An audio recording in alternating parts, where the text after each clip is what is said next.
Namo tassa bhagavato arahato sama sambuddhassa. Namo tassa bhagavato arahato sama sambuddhassa. Namo tassa bhagavato arahato sama sambuddhassa. Bersujudan kepada beliau yang berberkah, yang maha suci, yang telah mencapai penerangan sempurna oleh diri sendiri. Bersujudan kepada beliau yang berberkah, yang maha suci, yang telah mencapai penerangan sempurna oleh diri sendiri. Bersujudan kepada beliau yang berberkah, yang maha suci, yang telah mencapai penerangan sempurna oleh diri sendiri.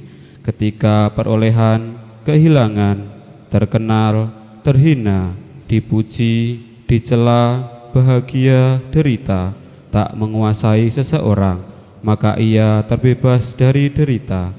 Anguttara Nikaya 8 bagian 6 Duta Dutiyaloka Dhamma Sutta. Iya, Ibu, Bapak, serta rekan-rekan sedama, selamat pagi, terpujilah Sang Buddha. Namo Buddhaya.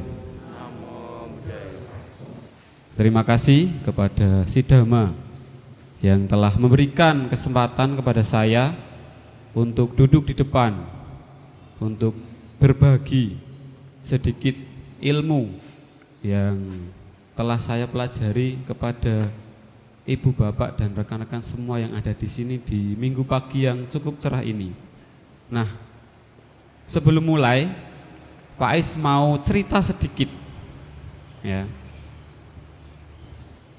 Dahulu kala, ketika zaman Buddha, hiduplah seorang guru beserta satu anaknya dan satu peliharaan, yaitu seekor kuda. Pada suatu itu sang guru itu kehilangan kudanya. Ternyata kuda itu pergi ke hutan. Kenapa kok pergi ke hutan? Karena kuda itu adalah kuda jantan. Dan saat itu kuda itu melihat kuda betina. Kemudian kuda yang jantan itu pergi ke hutan untuk menemui kuda betina. Kemudian para murid dan juga warga sekitar mengatakan, sayang sekali kuda guru harus pergi, harus hilang, harus ke hutan untuk mencari pasangan. Kemudian sang guru itu menjawab, baik buruk siapa yang tahu, hanya begitu saja. Kemudian setelah itu kuda jantan itu kembali lagi ke rumah guru beserta satu kuda betina liar. Kemudian murid dan warga sekitar juga mengucapkan, selamat guru, kudanya telah kembali, dan juga beserta membawa seekor kuda liar betina. Kemudian guru juga menjawab, baik atau buruk siapa yang tahu, hanya demikian. Kemudian setelah itu sang anak ini karena sangat bahagia dan senang ada kuda betina datang, kemudian ingin menungganginya. Dan apa yang terjadi? Karena kuda liar belum jinak, maka kuda itu memberontak dan anak itu jatuh, kakinya patah. Kemudian para murid dan juga warga sekitar mengucapkan, turut berduka karena anaknya patah kakinya. Guru pun juga menjawab demikian seperti tadi, baik buruk siapa yang tahu, hanya begitu saja. Setelah itu kan anaknya ini sakit, nggak bisa jalan. Saat itu raja mengatakan, siapa yang memiliki putra yang sudah cukup umur untuk datang ke istana untuk dilatih bela diri senjata untuk berperang.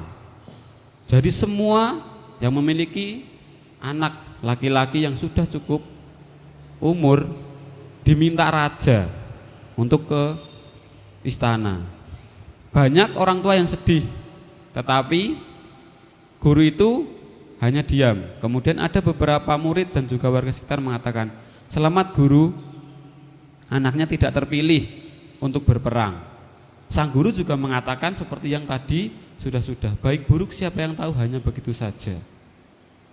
Kemudian setelah itu guru juga mengatakan, hal baik, hal buruk kita tidak ada yang tahu. Besok itu tidak ada yang tahu. Semua muridnya hanya terdiam, tidak tahu maksud gurunya itu apa. Kemudian sang guru itu bercerita lagi.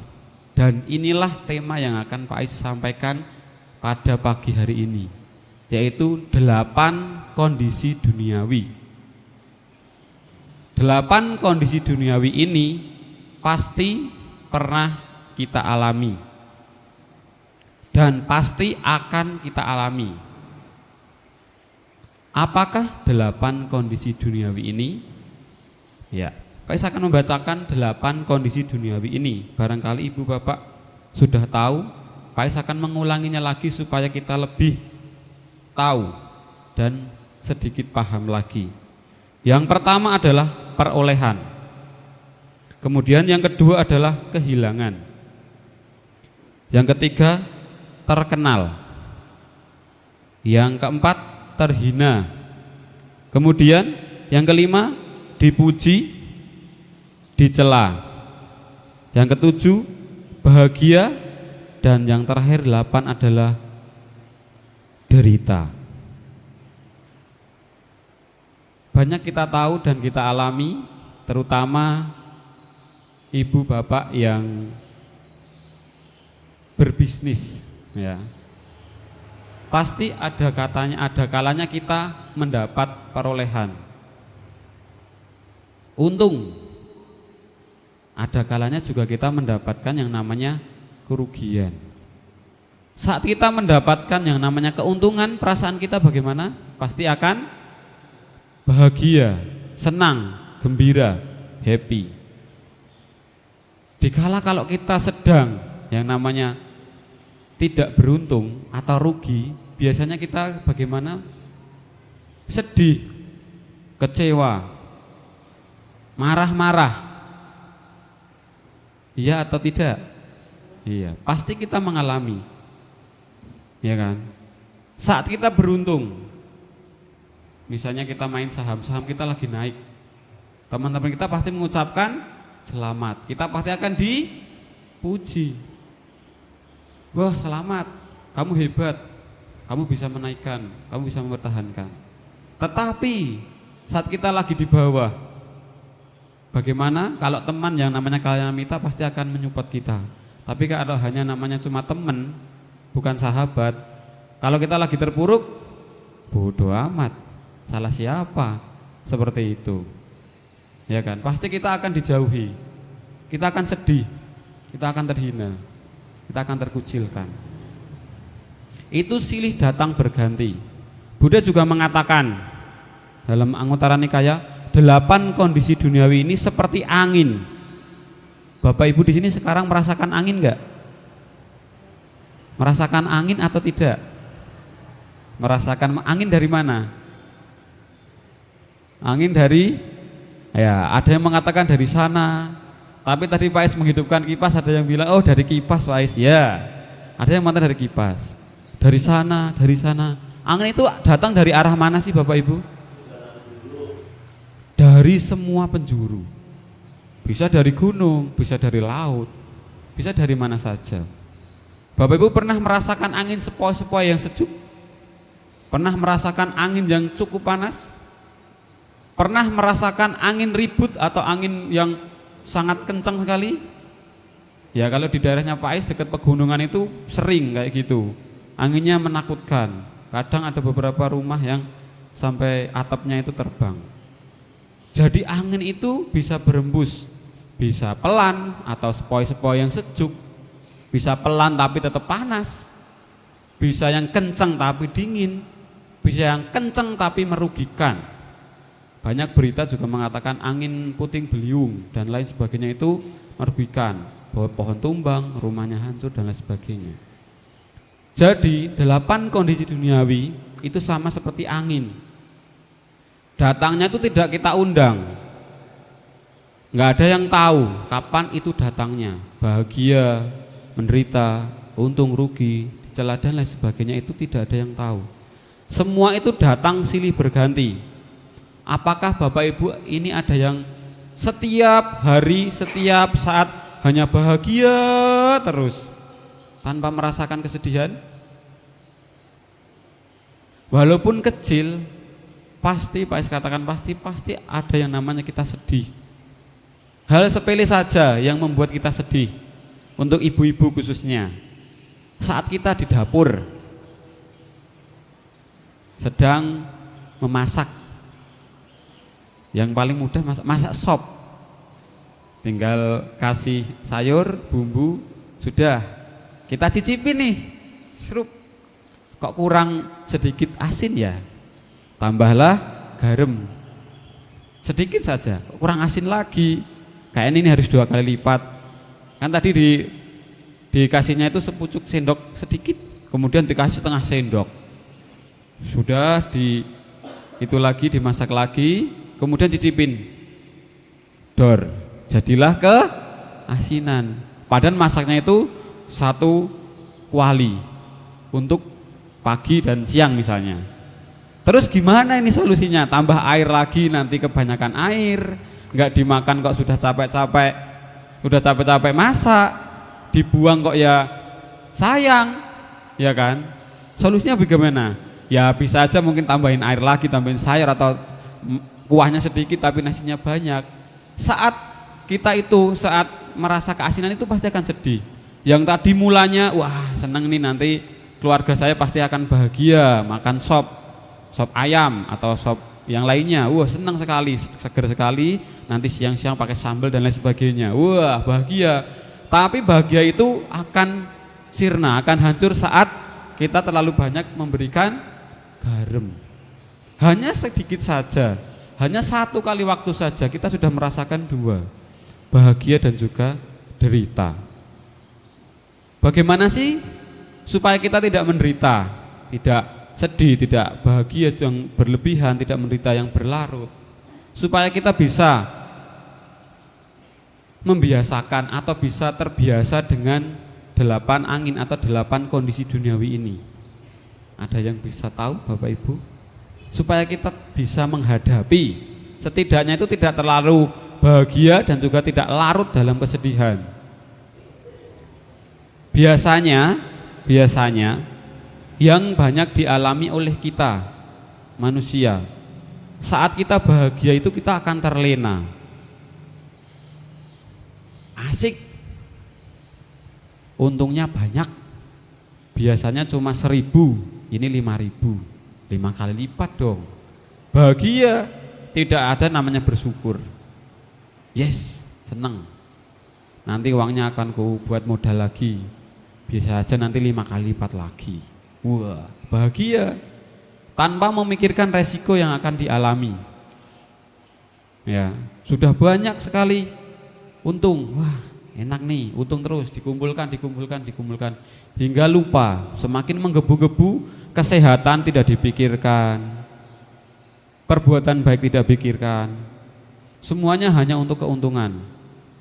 Ayo terus, biasanya kita selesai untuk melakukan jual beli itu sore, wah tambah malam supaya tambah untung, tidak memikirkan kesehatan, makanya udah nggak usah makan, yang penting saya untung. Lama kelamaan sebentar, sehari 2 hari oke nggak masalah, 1 minggu asam lambung naik, emahnya ikut, habis itu apa? Tipes. Setelah itu masuk rumah sakit, bukannya untung tapi malah rugi atau buntung ya. Juga demikian saat kita juga sedang menderita atau sedih. Aduh, pemasukan hari ini sedikit, besok aduh tambah sedikit, besok tambah sedikit lagi. Aduh bagaimana ini, kenapa saya selalu menderita, kapan saya bahagianya? Saya selalu dalam keadaan seperti ini, tidak pernah bahagia. Bukannya kita sadar bagaimana kita bisa lebih baik, tapi kita telah terhanyut dalam kesedihan. sedih terus, dia terus setiap hari meratapi kesedihan, rugi terus, nggak pernah bagi ini bagaimana? Itu adalah hal yang kurang baik. Bahagia terlalu berlebihan juga tidak baik. Sedih terlalu mendalam juga tidak baik. Kalau bahasa dalam agama Buddha itu jalan tengah. Hanya cuma mengatakan jalan tengah. Jalan tengah itu apa sih? Ya kalau ada pertigaan ya kita ikutnya jalan tengah. Ya kita nubruk dong. Nggak belok kiri, nggak belok kanan, tapi itu pertigaan lurus ya bisa nabrak dong. Konsep jalan tengah itu bukan seperti itu. Ya. Kita tidak terlalu ekstrim. Ya, tidak terlalu yang namanya terlalu bahagia dan juga tidak terlalu yang menderita. Ada juga yang mengatakan, aku netral saja Pak, tidak terlalu bahagia, tidak terlalu menderita. Ya netralnya itu bagaimana? Ya. Kenapa? Karena 8 kondisi duniawi ini pasti kita alami terus. Mungkin cuma sakit, sehat, menderita, bahagia, dipuji, dicela, untung, rugi. Salah 2 dari 8 ini sudah ada pada kita. Kita harus menyikapinya dengan yang namanya bijaksana. Ya. Jalan tengah itu adalah hal yang bijaksana. Tidak ekstrim, tidak yang namanya terlalu. Jangan yang namanya terlalu A, terlalu B. Harus dikatakan yang cukup, yang pantas, yang sewajarnya. Tidak terlalu berlebihan, ya. Pak di sini akan membahas bagaimana cara kita menyikapi, menghadapi yang namanya 8 kondisi duniawi atau dikatakan 8 angin dunia. Ya. Yang pertama, selalu menjadi baik. Baik itu yang bagaimana sih Bapak Ibu? Jika kita mendengar kata-kata baik, apa yang akan pertama kali kita pikirkan? Wah ini baik nih, baik, itu baik. Apa yang di pikiran kita kalau kita ada dengar atau mengatakan baik? Baik. Halo, kok nggak ada suara? Jangan ngantuk ya Bapak Ibu ya. Jangan ngantuk, dikira nanti malah ngantuk ini. Pak di depan nggak didengerin. Masih siang, masih pagi. Ya, tenang saja Pak, cuma sebentar, nggak lama-lama. Kalau kita mendengar hal baik, baik, apa yang pertama kali ada di pikiran kita? Baik. Katanya kan kalau baik itu relatif, tidak bisa didefinisikan cuma satu. Baiknya Pak Ais, baiknya Willy itu berbeda. Baiknya Pak Ais, baiknya Tante Heni itu berbeda. Baik. Baik dalam agama Buddha itu yang bijaksana, yang tidak merugikan diri kita dan juga orang lain. Kalau baiknya Pak Ais, baik nih saya duduk di depan lama sampai nanti jam 11 misalnya. Belum tentu baik untuk Bapak Ibu. Pak Ais ini di depan mentang-mentang dikasih tugas dhamma di sana, nggak lihat waktu. Saya ini harus masak, harus jalan-jalan sama keluarga.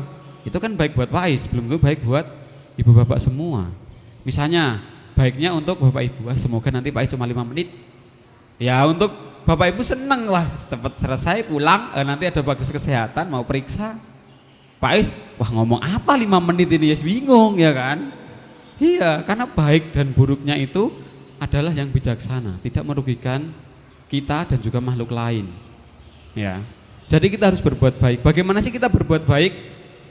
Ya seperti yang tadi malam disampaikan oleh Romo Siradamo waktu Dhamma di sana atau sharing di Puja Bakti Remaja, itu dengan cara yang sangat mudah, dengan membacakan atau menjalankan yang namanya yang ada di buku Parita tadi pagi kita baca bareng-bareng, yaitu 5 sila, Pancasila Buddhis.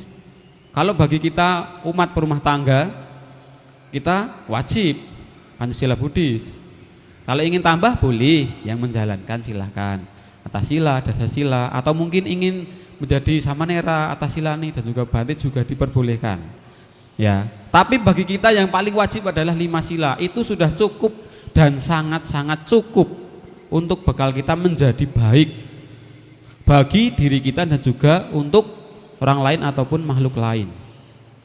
Dengan cara seperti tadi saat selesai kita meditasi, apa yang kita katakan? Sabe sata bhavantu sukhitata. Semoga semua makhluk hidup berbahagia. Menebarkan meta, cinta kasih, mempraktekkan karuna, kasih sayang. Ya. Itu adalah hal yang baik yang bisa kita lakukan sebagai umat Buddha. Buddha sudah mengatakan, para penceramah, para bhante, para Atascilani Samana sudah mengatakan, cukup dengan kita mengucapkan Sabesata Bhavantu Sukhitata, semoga semua makhluk hidup berbahagia. Cukup kita dengan mengharapkan, tidak meminta ya, mengharap, berharap semoga semua makhluk hidup berbahagia. Makhluk yang hidup, baik itu yang kelihatan, yang belum atau tidak kelihatan, yang sudah terlahir atau belum terlahir, yang di alam manusia ataupun di 31 alam kehidupan, yang baik itu bisa didengar ataupun belum bisa mendengar. Kita mengharap supaya semua makhluk hidup berbahagia. Cukup simpel, tidak usah capek-capek. Sabesata Bhavantu Sukhitata, semoga semua makhluk hidup berbahagia. Tadi saat meditasi meta bhawana, dalam hati dan pikiran mengucapkan semoga semua makhluk hidup berbahagia. Diulangi terus menerus. Yang mendapatkan hasil siapa sih? Diri sendiri. Orang lain itu tidak mendapatkan hasil, tapi juga bisa merasakan kebahagiaan yang kita rasakan. Saat kita bahagia, orang yang melihat kita pun juga akan ikut bahagia. Tapi coba kalau kita lagi depan, misalnya Pak Is sudah posnya gini, sudah tidak enak, pasti Bapak Ibu juga berpikiran, itu kenapa sih Pak Is kok mukanya ditekuk seperti itu? Apakah lagi sedang tidak baik-baik saja? Orang lain juga tidak akan mengatakan begitu, sudah tidak akan baik, akan merasakan was-was. Kenapa sih Pak Is suruh ke depan? Apakah enggak ikhlas? Apakah enggak mau? Tapi kalau Pak Is senyum, bahagia, di depan Bapak Ibu itu tersenyum, Bapak Ibu juga akan tersenyum juga. Tapi kalau Pak Is sudah selamat pagi Pak Is, bodoh amat. Nah budaya Pak Is, pasti Bapak Ibu, ini kenapa sih Pak Is tumben sekali, ya kan? Pasti akan seperti itu. Tapi kalau kita senyum, selamat pagi, namo budaya, Ibu Bapak juga, wah Pak Is lagi bahagia, senang. Kita juga melihatnya juga senang, ya. Jadi menebarkan cinta kasih, mempraktekkan kasih sayang, itu adalah hal yang paling bisa, yang paling mudah untuk kita menjadi baik, ya. Kemudian untuk menyikapi 8 kondisi duniawi yang selanjutnya adalah ketika hal baik terjadi. Tadi Pak sudah mengatakan, ketika hal baik terjadi kita harus bagaimana sih? Hal baik terjadi nih, untung banyak. Hal baik terjadi kepada kita. Apa yang terjadi? Apa yang harus kita lakukan? Harus yang namanya bersyukur. Ingat, kalau dalam pepatah itu eling. Ingat, bersyukur. Ya, bersyukur. Jangan terlena dengan apa yang sudah kita dapat. Jangan terlena apa yang telah kita peroleh hingga membuat kita itu lupa. Kalau bahasanya itu kayak kilaf seperti itu. Lupa itu bukan karena lupa ingatan ya, tapi kita lupa yang namanya cara bersyukur. Bersyukur dalam agama Buddha itu harus mengingat. Oh, kalau kita misalnya bila ada yang memiliki toko atau memiliki karyawan, terima kasih kepada karyawan sudah membantu kita. Jika kita memiliki asisten rumah tangga, kita berterima kasih kepada asisten rumah tangga kita yang sudah membantu kita. Jika kita punya partner dalam usaha itu, kita berterima kasih kepada partner itu. Dan juga untuk berterima kasih kepada semua makhluk, kepada orang ataupun makhluk yang membutuhkan. Kita bisa berdana, bisa pelimpahan jasa kepada para leluhur kita. Ingat, tanpa leluhur, tanpa orang tua, tanpa kakek nenek dan lain sebagainya, kita mungkin belum ada di sini. Maka kita harus ingat, bersyukur kepada yang telah membantu, menyupport kita sampai ke titik ini, sampai di mana kita namanya beruntung dan bahagia. Harus bersyukur, harus ingat, jangan terlena. Dan juga bisa dikatakan kalau kita sudah memiliki materi yang cukup dan lebih, orang yang terlena akan menghabiskan materi itu dengan cepat. Kenapa? Karena materi itu dapat hilang, tidak kita bawa selamanya. Ya mungkin kalau kita masih ada di dunia ini akan kita bawa, akan kita genggam misalnya. Tetapi kalau kita sudah pindah alam, materi itu tidak ada gunanya bagi kita. Yang berguna apa? Bekal karma, entah itu karma baik atau karma kurang baik atau karma buruk. Yang akan kita bawa itu hanya karma. Setiap kita berpikir, berucap, bertindak akan menghasilkan yang namanya karma. Karma itu cepat, satu kedipan sudah jadi karma. Kita hanya berpikir saja itu yang namanya karma. Kita cuma berucap, apalagi kita sudah bertindak, berucap, bertekad dan berpikir 100% itu namanya karma pasti. Ya, jangan terlena. Jangan juga yang namanya menghabiskan materi yang sudah kita dapat. Bisa kita tabung. Tabung di dunia nyata itu ke bank atau investasi. Tapi menabung untuk bekal di kehidupan selanjutnya adalah dengan cara berbuat baik. Banyak kita bisa berbuat baik. Yang akan datang ada perayaan Katina. Itu adalah bekal karma baik yang bisa kita lakukan, cukup baik dan sangat baik. Kita berdana kepada para biku sangha. Bekal kemudian untuk berbuat baik yang paling mudah tanpa materi, seperti tadi yang dikatakan Pais di awal, adalah dengan cara tersenyum kepada orang lain. Tapi jangan senyum-senyum sendiri. Ya, kalau senyum sendiri itu malah kurang baik. Dikira nanti konotasinya negatif. Ini kenapa sih senyum sendiri? Ini sih kenapa sih nyengir-nyengir sendiri, kan aneh. Tapi kita tersenyum ketika kita menyapa orang, melihat teman, sisipan di jalan dengan teman ataupun orang yang kita kenal. Senyum, menyapa, selamat pagi, halo. Itu perbuatan baik. Kalau di wihara, namaskara, di Cetia Buddha, di altar Buddha, itu sudah karma baik. Itu tanpa materi. Datang dari rumah, misalnya rumahnya agak jauh ya, naik kendaraan atau mungkin naik angkutan, naik becak misalnya. Ya, kita membayar ke tukang becak, itu juga karma baik. Itu adalah imbal jasa, balas jasa kita. Yang dikasih uang juga bahagia, kita juga bahagia sampai dengan selamat. Sangat simpel, sangat mudah. Tetapi perlu garis bawahi, tidak mudah. Betul atau betul? Betul. Tidak mudah. Pak sih enak cuma ngomong di depan doang. Coba praktekin. Ya, yang Pak juga mengatakan tidak mudah. Kita tuh sudah tahu teorinya, cuman prakteknya itu bagaimana Bapak Ibu? Silakan dijawab. Kita sudah tahu teorinya nih, teorinya banyak, sudah tahu, sudah masuk, sudah ingat. Tapi prakteknya bagaimana? Ya, Bapak Ibu yang mengatakan susah. Ya, cukup susah. Pak mengatakan cukup susah. Ya, cukup susah. Teorinya sudah tahu, sudah banyak teori, banyak biku, Bante, Atasilani, Samanera, dan juga para Romo, Ramani, Bandita mengatakan A sampai Z teorinya. Tapi untuk mempraktekannya, kalau kita mau, kita mampu, kita bisa, mudah. Tapi kalau memang kemalasan masih ada diri kita, dalam diri kita, ya cukup susah. Ya. Kemudian yang selanjutnya atau yang terakhir dalam kita menyikapi 8 angin atau 8 kondisi duniawi. Saat kita sedang berada di titik bawah atau saat kita menderita, bagaimana sih kita menyikapi saat kita menderita?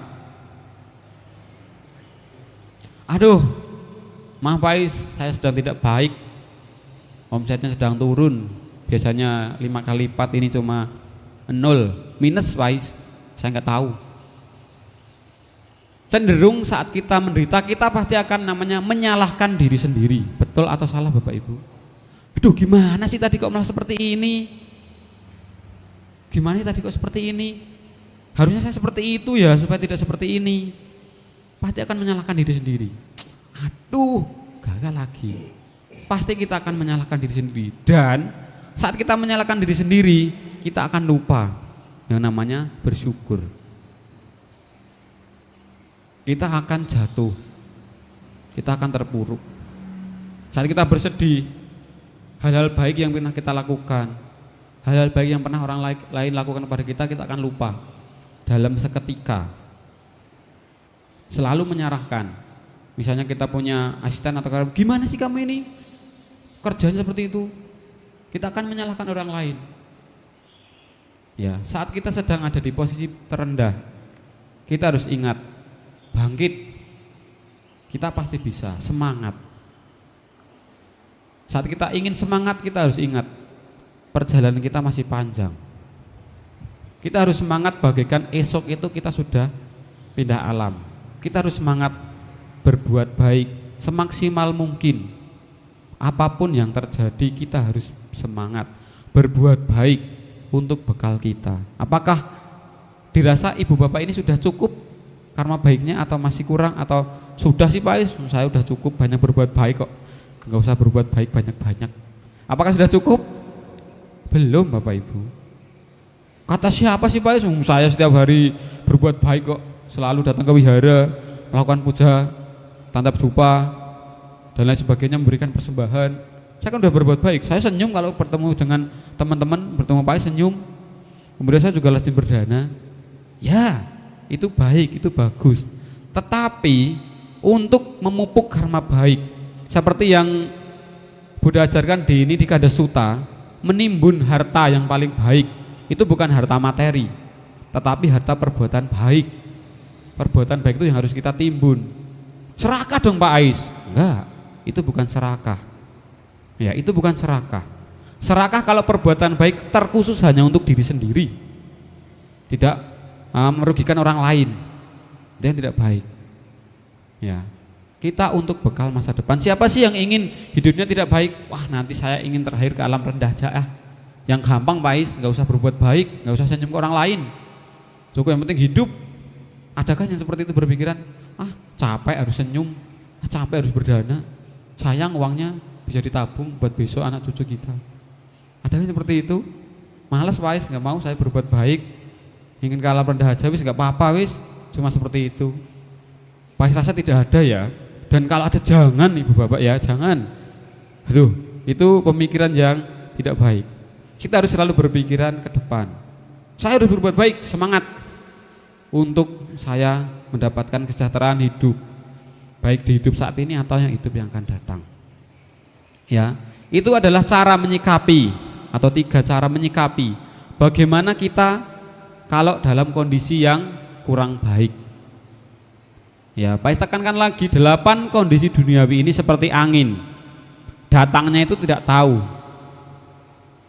Siapa yang tahu datangnya angin? Dari belakang Pak Is, ya kita merasakan. Tapi apa kita bisa mendebak? Setelah ini angin pasti datang dari sana. Setelah ini angin datang dari sana.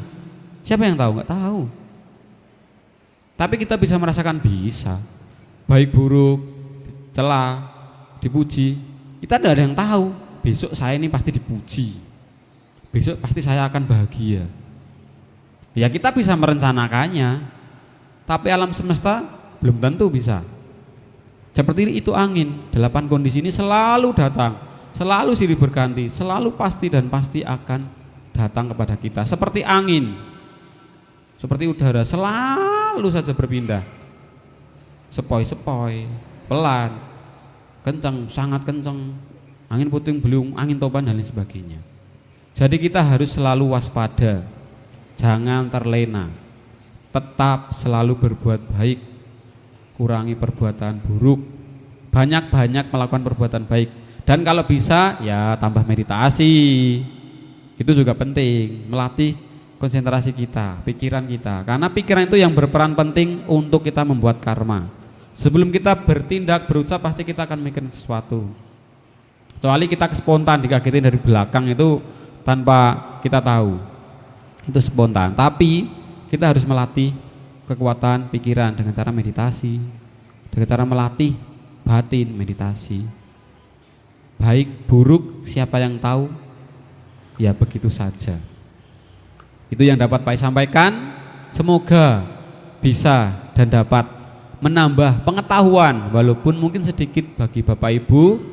Semoga kita selalu terlindungi karena baik. Semoga Dhamma tetap lestari. Sabe Sata Bhawantu Sukitata. Semoga semua makhluk hidup berbahagia. Sadu, sadu, sadu.